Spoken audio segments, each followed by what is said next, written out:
गोलू ने छलांग लगानी शुरू की और छलांग लगाते लगाते वो एक बहुत बड़े तालाब के किनारे पहुंच गया। ये तालाब इतना बड़ा था कि गोलू ने अपनी जिंदगी में कभी नहीं देखा था। उसने सोचा, वाह, ये तो मेरा ख्वाब पूरा हो गया। वो खुशी से फूला नहीं समा रहा था। लेकिन जब गोलू ने इस बड़े तालाब में छलांग लगाई तो उसे एहसास हुआ कि वो इतना गहरा था कि वो उसमें डूबने लगा। उसने बड़ी मुश्किल से हाथ पैर मारे और तेजी से किनारे की तरफ वापस आया। हाँफते कांपते वो किनारे पर लेट गया। एक बड़े कुछी ने, जो ये सब देख रहा था, गोलू से पूछा, क्या हुआ नन्हे मेंढक, इतने परेशान क्यों हो?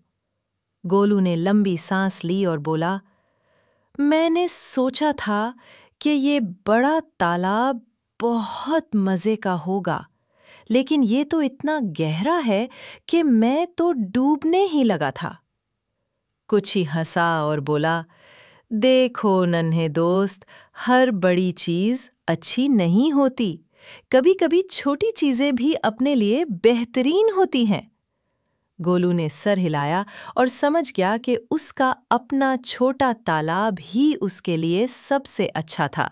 वो खुशी खुशी अपने तालाब की तरफ वापस चला गया।